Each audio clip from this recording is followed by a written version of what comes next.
علی بھائی اگلا سوال ہے، بعض مجبوریوں کی بنا پر اور کسی حد تک اپنی بیوقوفیوں کی وجہ سے مجھ پر کم از کم 20 لاکھ روپے کا قرض چڑھ چکا ہے۔ بظاہر اس قرض کی اتنی بڑی رقم تو اتارنے کی کوئی بھی امید نظر نہیں آ رہی۔ پلیز مجھے کوئی ایسا وظیفہ بتا دیں کہ میرا قرض اتر سکے، میں آپ کا بہت ہی مشکور ہوں گا، جزاکم اللہ خیر۔ جزاک اللہ خیرہ۔ دیکھیں میرے بھائیو، وظائف کی اہمیت اپنی جگہ ہے، لیکن اللہ تعالیٰ نے دنیا کو اسباب کے ساتھ جوڑا ہوا ہے۔ یہ نہیں ہے کہ آپ غلط حرکتیں کریں اور پھر وظائف ڈھونڈتے پھریں۔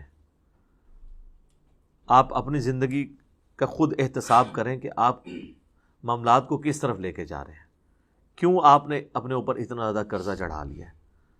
ہم اپنے لیونگ سٹینڈرڈ کے اوپر بھی کمپرومائز کرنے کے لیے تیار نہیں ہوتے ہیں۔ آپ اکثر لوگوں کو دیکھیں گے کہ وہ چاہے قرض اٹھانا پڑے، وہ اپنی کسی شادی کی سرمنی کو، کسی رشتہ دار کی شادی کی سرمنی کو میٹ کرنے کے لیے اتنا خرچہ کرتے ہیں جو کہ امیر لوگ بھی نہیں کر رہے ہوتے، اور ادھار اٹھا کے لوگوں کے پیسے کے اوپر کر رہے ہوتے ہیں۔ اور پاکستان میں تو معذرت کے ساتھ میں نے دیکھا ہے کہ ادھار اٹھانے کے بعد اس چیز کی امید کم ہی ہوتی ہے کہ وہ واپس کرے گا۔ اس لیے ادھار دینے والوں کو بھی ہم کہتے ہیں آپ اتنا دیں کہ جتنا آپ پیسہ ضائع کر سکتے ہیں۔ یہ سمجھے آپ نے ڈال دیا، یعنی اللہ ہی کرے کو کسی کو توفیق ہو واپس کرنے کی۔ ویسے میں نے تو عموماً بہت کم لوگ دیکھے ہیں جو واپس کرنے میں کامیاب ہوتے ہیں، اور یہ بڑا کرٹیکل ایشو ہے۔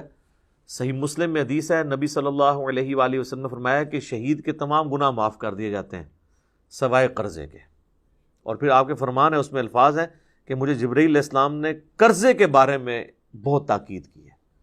اور بخاری اور مسلم دونوں میں حدیث ہے، نبی علیہ السلام کے سامنے اگر کوئی جنازہ لایا جاتا اور آپ کو پتہ چلتا ہے یہ مقروض ہے، تو آپ کہتے میں نے اس کا جنازہ نہیں پڑھنا جب تک کہ اس کا قرضہ کوئی نہیں اتارتا۔ ادروائز آپ فرماتے تم خود پڑھو، میں نے نہیں پڑھنا۔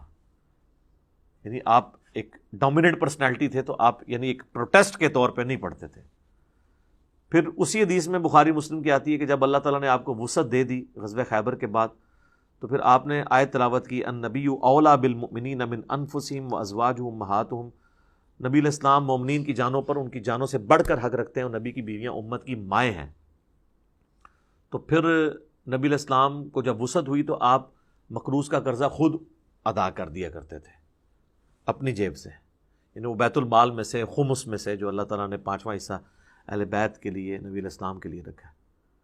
لیکن بہرحال قرضہ اتارنے کے اعتبار سے تو یہ چیزیں ویسے بھی یہاں پہ تو ہوتا ہے، جنازے کے موقع پہ اناؤنسمنٹ ہو رہی ہوتی ہے، کسی کا لین دین ہے تو وہ کر لے، حالانکہ وہ بس وہ اناؤنسمنٹ ہی ہوتی ہے، لین دین کون دیتا ہے اس طرح۔ تو بہتر یہ ہے کہ اگر آپ افورڈ کر سکتے ہیں تو اللہ کے لیے اس کو معاف کر دیں، قیامت والے دن آپ کو اجر انشاءاللہ تعالیٰ ملے گا۔ تو کوشش تو یہی کرنی چاہیے کہ آپ درگزر کی روش اختیار کریں، لیکن اس کے اوپر آپ کسی کو مجبور نہیں کر سکتے کہ وہ ضرور معاف کر دیں۔ تو وظائف تو بہت سارے ہیں پڑھنے کے لیے، میرے یوٹیوب کے اوپر کئی کلپس وظائف کے اوپر موجود ہیں۔ اسپیسیفکلی قرضہ اتارنے کے لیے مولا علی رضی اللہ تعالیٰ عنہ علیہ السلام کے بارے میں ایک حدیث ہے، جامعہ ترمذی میں یہ حدیث ہے۔ سیدنا علی کے پاس ایک مکاتب آتا ہے۔ مکاتب اس غلام کو کہتے تھے جو کتابت کر لیتا تھا اپنے مالک کے ساتھ اس شرط پہ کہ میں اتنے عرصے میں تمہیں اتنا مال دوں گا تو تم نے مجھے آزاد کر دینا ہے۔ ایک تو ہے نا کہ غلام کو پیسے دے کے دوسرا مالک خرید لے، ایک یہ غلام کہتا ہے کہ نہیں میں آزاد ہونا چاہتا ہوں اور کوئی پیسے دے کے مجھے آزاد نہیں کروا رہا، جس طرح کہ سیدنا بلال کو سیدنا ابوبکر نے آزاد کروایا، صحیح بخاری میں آتا ہے۔ حضرت عمر کہتے تھے ابوبکر ہمارے سید ہیں جنہوں نے ہمارے سید بلال کو آزاد کروایا، رضی اللہ عنہم اجمعین وعلیہم السلام اجمعین۔ تو بعض اوقات غلام بھی اپنے مالک سے کہتا تھا کہ میں اتنے عرصے میں کمائی کر کے تمہیں اتنا مال دے دوں گا تو مجھے آزاد کر دو، یعنی جب غلامی کا سسٹم چل رہا تھا، اب تو یہ ایبسلیوٹ ہو چکا ہے۔ تو اسے کہا جاتا تھا مکاتب، یعنی جو کتابت کر لیتا تھا۔ تو ایک مکاتب سیدنا علی کے پاس آیا اور کہا کہ میں نے جو اپنے مالک سے کمٹمنٹ کی تھی کہ اتنا میں مال دے کے تو اپنی گردن چھڑوا لوں گا، تو میں تو وہ نہیں ادا کر سکا، تو مجھے آپ میری کوئی مالی مدد کریں۔ مولا علی نے کہاں سے مالی مدد کرنی تھی، وہ تو خود زہد کی زندگی گزار رہے تھے۔ تو انہوں نے کہا کہ میں تمہیں ایک دعا ایسی سکھا دیتا ہوں جو نبی علیہ السلام نے مجھے سکھائی تھی، اگر تیرا پہاڑوں کے برابر بھی قرضہ ہوا نا تو اللہ تعالیٰ تیرے لیے کوئی سبیل بنا دے گا۔ تو وہ دعا پھر انہوں نے سکھائی، اللہم اکفنی بحلالک عن حرامک، اے اللہ تو میرے لیے کفایت کر جا حلال کے مال کے ذریعے سے حرام سے مجھے بچاتے ہوئے، وَأَغْنِنِي بِفَضْلِكَ عَمَّنْ سِوَاكَ، اور تو مجھے غنی کر دے اپنے فضل سے اور اپنے سوا ہر ایک سے مجھے یعنی غنی کر دے، اپنا ہی محتاج مجھے رکھ۔ کتنی زبردست دعا ہے، اللہم اکفنی بحلالک عن حرامک وَأَغْنِنِي بِفَضْلِكَ عَمَّنْ سِوَاكَ۔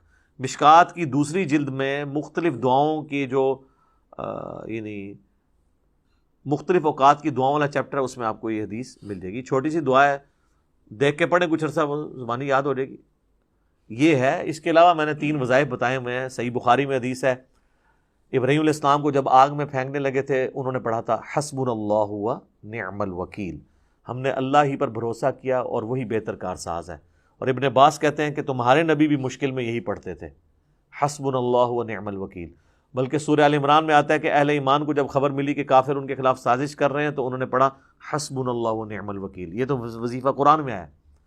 دوسرا وظیفہ ہے جامعہ ترمذی میں، اس کی روایت کمزور ہے، سنن نسائی الکبریٰ کے اندر اور المستدرک الحاکم میں، کہ نبی علیہ السلام ہر مشکل ہر پریشانی میں کہتے تھے یا حی یا قیوم برحمتک استغیث، اے خود سے زندہ ہر چیز کو تھامنے والے، میں تیری رحمت کے ساتھ تیری مدد کا سوال کرتا ہوں۔ استغیث الف کے ساتھ پڑھیں گے تو سنگولر کا صیغہ ہوگا، اور نون سے پڑھیں گے تو جمع کا صیغہ۔ برحمتک نستغیث بھی درست ہے، استغیث بھی درست ہے۔ اور تیسرا وظیفہ جو جامعہ ترمذی میں حدیث ہے کہ جو شخص بھی یونس علیہ السلام کی دعا کے ذریعے اللہ کی طرف متوجہ ہوا، اللہ اسے محروم نہیں لوٹاتا۔ لا الہ الا انت سبحانک انی کنت من الظالمین، یہ دعا جو ہے سورۃ الانبیاء میں آئی، اور اللہ تعالیٰ نے ساتھ ہی فرمایا کذالک ننجی المؤمنین، اسی طریقے سے ہم مومنین کو بھی نجات دیں گے جو ان الفاظ کے ساتھ ہمیں پکارے گا۔ حتیٰ کہ سورہ الصافات میں آیا کہ اگر یونس علیہ السلام ان دعائیہ کلمات کے ساتھ ہماری طرف متوجہ نہ ہوتے، پھر اسی دن مچھلی کے پیٹ سے نکالے جاتے جس دن مردے قبروں سے نکالے جائیں گے۔ تو اتنا اللہ کا آپ سمجھ لیں جلال تھا جو ٹھنڈا ہو گیا اس دعا کی برکت سے۔ اور یہ دعائی کمال ہے، اے اللہ تیرے سوا کوئی معبود نہیں، تو تو پاک ہے نا، تو تو غلطی نہیں کرے گا، میں تو غلطی کروں گا، میں ہی مجرم ہوں، میں ہی ظالم ہوں، میں ہی گنہ گار ہوں۔ تو یہ اس سے بہتر آپ اللہ تعالیٰ، یہ میں تو کہتا ہوں یہ سید الاستغفار ہے، اس سے بہتر استغفار کے کیا سیغے ہوں گے کہ آپ ایک پیغمبر کی دعا کے ذریعے اللہ کی طرف متوجہ ہوں۔ تو وظائف تو بہت سارے ہیں، لیکن آپ نے وظائف کے ساتھ باقی معاملات بھی کرنے ہیں۔ اچھا، ان کاموں کے لیے سارے لوگ وظیفے مانگ رہے ہوتے ہیں، باقی ہر کام انہوں نے خود کرنا ہوتا ہے۔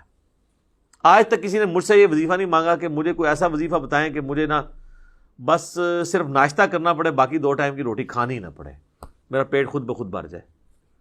وہ ان کی عقل مان رہی ہوتی ہے کہ ایسا تو پاسبل نہیں ہے۔ کوئی مجھے ایسا وظیفہ بتا دے کہ مجھے سردیوں میں رات کو اٹھ کے ٹوائلٹ نہ جانا پڑے، بس میں وظیفہ پڑھ کے رات کو سو جاؤں، تو خود بخود معاملات سیدھے ہو جائیں۔ کیونکہ ان سارے معاملات میں ہمیں پتہ ہے کہ یہ چیزیں فزیکل چیزوں کے ساتھ جڑی ہوئی ہیں۔ اس طرح کچھ چیزیں ایسی ہیں جو فزیکل چیزوں کے ساتھ جڑی ہوئی ہیں۔ مثلا وہ ابو داؤد، ترمذی اور نسائی، ابن ماجہ میں بڑی مشہور حدیث ہے جو ہم نے بچپن میں اپنی اردو کی کتاب میں بھی پڑھی تھی کہ نبی علیہ السلام کے پاس ایک غریب صحابی آتا ہے اور کہتا ہے یا رسول اللہ آپ میری کو مدد کریں۔ تو آپ صلی اللہ علیہ وآلہ وسلم فرمایا تیرے پاس کوئی چیز ہے؟ تو اس نے کہا یا رسول اللہ ایک بچھونا ہے، وہی ہم رات کے وقت اوپر لے لیتے ہیں، غربت کا سر عالم دیکھیں، اور ایک میرے پاس صرف پیالہ ہے، اور گھر میں اور کوئی چیز نہیں ہے، اور گھر بھی یہ نہ سمجھیے گا وہ کوٹھی ہوگی، وہ تو جھونپڑیاں اور چھوٹے چھوٹے، ایک بڑی مشکل سے ایک فیملی بھی اس میں مشکل سے رہ سکتی تھی۔ آخر میں وہ پیالہ لیا، پیالہ وہ لے کے آ گیا، لکڑی کا ہوگا وہ پیالہ۔ آخر میں کون ایسے خریدے؟ تو ایک صحابی نے کہا کہ میں 1 درہم میں، حالانکہ اس کی قیمت 1 درہم تو نہیں تھی، حضور کا دل رکھنے کے لیے ایک چاندی کے سکے میں خریدتا ہوں۔ تو یہ حدیث آپ کو مشکات میں بھی پہلی جلد میں مل جائے گی، زکوٰۃ والے چیپٹر میں۔ تو آپ فرمایا نہیں کوئی زیادہ قیمت لگائے، ایک اور صحابی کھڑے ہوئے، رسول اللہ 2 درہم میں۔ آپ نے فرمایا 1 درہم سے تو اپنے گھر والوں کو راشن ڈال کے دو، اور 1 درہم سے آپ نے فرمایا کہ جا کے نا کلہاڑا خرید کے لاؤ بازار سے۔ کلاڑے کا بھی وہ یعنی وہ کاٹنے والا حصہ لوہار سے جا کے نا آپ نے اپنے مبارک ہاتھوں سے اس میں دستی فٹ کی، ٹھیک ہے، اور آپ علیہ السلام نے وہ کلاڑا اس کے حوالے کیا اور فرمایا کہ 15 دن تو نے مجھے اپنی شکل نہیں دکھانی، جا جنگل سے لکڑیاں کاٹ اور وہ بیچ کے تو اپنا گزارا کر۔ لو جی، وہ 15 دن بعد آیا تو اس کے پاس 10 درہم ہو چکے ہوئے تھے اور اس نے گھر والوں کے لیے کپڑے بھی خریدے۔ پھر آپ علیہ السلام نے اسے کہا کہ یہ اس سے بہتر ہے کہ تو لوگوں سے مانگتا پھرے، تو خود محنت کر۔ تو نبی علیہ السلام نے امت کو یہ ترغیب دلائی ہے کہ انہوں نے یعنی محنت کے ذریعے معاملات کو آگے لے کے چلنا ہے۔ صحیح بخاری میں حدیث ہے نا کہ نبی علیہ السلام فرمایا کہ اللہ تعالیٰ کے نزدیک پسندیدہ شخص وہ ہے جو اپنے ہاتھ کی کمائی سے گزر بسر کرتا ہے۔ اور پھر آپ نے حضرت داؤد کا ذکر کیا کہ اللہ نے ان کو زرہ بنانے کا ہنر سکھایا تھا، وہ اللہ سے دعا کرتے تھے۔ اس طرح بخاری مسلم میں ملتا ہے حضرت ادریس جو تھے وہ بڑھئی کا کام کرتے تھے، لکڑی کا، جو آپ ترخان کہتے ہیں۔ تو صاحب یعنی انبیاء کرام یہ سارے کام کرتے تھے اور وہ اپنی گزر بسر کرتے تھے۔ اب رہ گیا ہمارے نبی علیہ السلام کا کیس، تو ظاہر ہے کہ آپ کی زندگی تو ایک بہت بڑے مشن سے عبارت تھی۔ میرا پچھلے دنوں ایک کلپ بھی یوٹیوب پہ اپلوڈ ہوا ہے، میں سمجھتا ہوں ایک یونیک کلپ ہے، نبی علیہ السلام کا ذریعہ معاش کیا تھا۔ تو آپ کا ذریعہ معاش تو اللہ تعالیٰ نے پھر اعلان نبوت کے بعد اس کو بیت المال کے ساتھ جوڑ دیا تھا، اور اسی کے تحت میں سمجھتا ہوں جو لوگ دین کے لیے وقف ہیں اور وہ ان کا کوئی ایکویلنٹ موجود نہیں ہے، تو امت کا کام ہے کہ ان کا خرچہ اٹھائے اور انہیں اس کام کے لیے لگا دیا جائے کہ وہ اپنی پوری کی پوری انرجیز یعنی کھپا دیں اس کام کے لیے۔ تو بال اس میں یہ ہے کہ جو بھی شخص یہ کر رہا ہے پھر اس کو یہ دیکھنا چاہیے کہ میں پھر لگژریس لائف نہ گزاروں۔ جو صحیح بخاری میں آتا ہے نا کہ حضرت ابوبکر صدیق رضی اللہ تعالیٰ عنہ جب خلیفہ بنائے گئے تو انہوں نے صحابہ کو بلا کے مشورہ کیا کہ دیکھو میرا تو کاروبار بڑا اچھا چل رہا تھا، تم نے مسلمانوں کی ذمہ داری میرے پہ ڈال دی ہے، تو میں تو یا پھر یہ کام کر لوں یا یہ کر لوں۔ تو پھر صحابہ نے مشورہ کر کے ان کے لیے ایک تنخواہ مقرر کی، اور وہ بھی سبسسٹنس لیول پہ جو ایک مہاجر کو وظیفہ مل رہا تھا۔ یہ نہ آپ سمجھیے گا کہ ان کی کوئی مطلب پرکس تھے، یہ جو آپ کے وہ جو آ رہے ہوتے ہیں جی فلاں کے اتنے سانسیں نکل آئے اور فلاں کے اتنے سانسیں نکل آئے، ان لوگوں کے سانسیں نکل رہے ہیں جو ہمیں سارے مطلب اب الوطنی کے درس دیتے تھے، ٹھیک ہے جی۔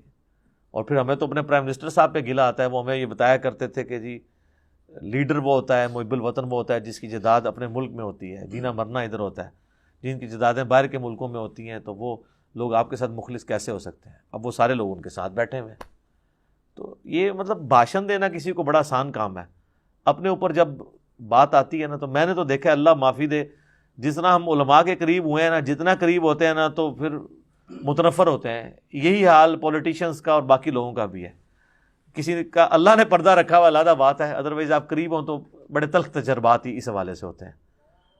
اللہ ماشاء اللہ اچھے لوگ بھی موجود ہیں کہ جنہوں نے یعنی زندگی میں اپنے اوپر ہیں۔ اب آپ یعنی مجھے آپ کو پتہ میں ایک پیورلی ایک ڈیموکریٹک بندہ ہوں، لیکن میں یہ بالکل وثوق سے کہہ سکتا ہوں کہ کوئی بندہ بھی جنرل ضیاء کے اوپر انگلی نہیں رکھ سکتا کہ اس نے کبھی 1 روپیہ بھی کبھی یعنی گورنمنٹ کے اس بجٹ میں سے استعمال کیا۔ وہ اپنی اسی طریقے سے وہ اسی ایک کمزور سے مکان میں پوری زندگی اس نے گزاری ہے، یعنی اور اس کے اوپر کافی یعنی چیزیں آپ کہہ سکتے ہیں، ان کی پالیسیز سے اختلاف کر سکتے ہیں، مالی کرپشن کوئی نہیں تھی۔ تو اچھے لوگ بھی موجود ہیں، ٹھیک ہے، لیکن برے لوگ بھی موجود ہیں، اور وہ پھر ہمارے سامنے اب آپ کے سامنے کئی لیکس لوگوں کے سامنے آ رہی ہیں۔ تو بہرحال یہ انسان کو اگر اپنی آخرت کی فکر ہو تو پھر انسان اپنے معاملات کو صحیح طریقے سے لے کے چلتا ہے، ورنہ تو پھر لوگ قرضہ اٹھاتے اس لیے ہیں کہ واپس ہی نہ کریں۔ ہاں تو یہی ہوتا ہے، تو یہی تو وہ کہہ رہا ہے نا جی 20 لاکھ قرضہ چڑھ گیا۔ ہم تو ایسے لوگوں کو بھی جانتے ہیں جو کہتے ہیں، جن سے ہم پوچھتے ہیں تو وہ کہتے ہیں 1 کروڑ قرضہ چڑھا ہوا ہے۔ 1 کروڑ قرضہ اگر چڑھایا ہوا ہے تو ان سے پوچھو یار 1 کروڑ، ویسے تو میں کہتا ہوں ایسے بندے کو تو وہ یعنی پرائڈ آف پرفارمنس دینا چاہیے کہ جس نے 1 کروڑ روپے اکٹھا کر لیے لوگوں سے، ٹھیک ہے۔ اور عام بندے ویسے تو کوئی فیکٹری آنر ہے وہ تو کروڑوں میں ہی ظاہر ہے، وہ تو اٹھا لیتے ہیں نا، بینکوں سے قرضہ لے لیتے ہیں۔ اگر عام لوگ یعنی ان کے قرضے کروڑوں میں پہنچے ہوئے ہیں تو مطلب مجھے تو ان کے اوپر آتا ہے کہ انہیں تو پہلے ان کو تمغہ دینا چاہیے کہ یار کمال ہے کہ انہوں نے جناب لوگوں کی جیبیں ڈھیلی کروا لی ہیں اور اس طریقے سے. تو یہ جناب اس معاملے کو سیریس لیں. اور پھر وہ قرضے بھی اٹھاتے ہیں 40 سال پرانے ہیں, اور جب واپسی کی باری آتی ہے تو وہ کہتے ہیں جی ہم تو پرانے ریٹ پہ ہی واپس کریں گے. اس پہ میرا یوٹیوب پہ کلپ آیا تھا. اس طرح نہیں ہوگا, گولڈ کے اعتبار سے اسے واپس کرنا ہوگا, کیونکہ پیسہ ڈی ویلیو ہو رہا ہے وقت کے ساتھ. سب کانٹیننٹ میں تو ہوتا ہے. ہاں آپ امریکہ میں بیٹھے ہوں یا سعودیہ میں تو 5-10 سال کا تو فرق کوئی ایسا وہاں نظر نہیں آتا. میں نے تو یعنی 10-15 سالوں میں دیکھا ہے کہ روٹی کا ریٹ نہیں اوپر گیا وہاں پہ. تو اب جا کے تھوڑے کرائسس آئے ہیں. ادروائز ہمارے ملک میں تو 1 مہینے کے اندر اتنا فرق پڑ جاتا ہے, سال میں تو بہت زیادہ فرق پڑ جاتا ہے. تو اللہ تعالیٰ ان فتنوں سے ہمیں محفوظ فرمائے. ٹھیک ہو گیا, آمین.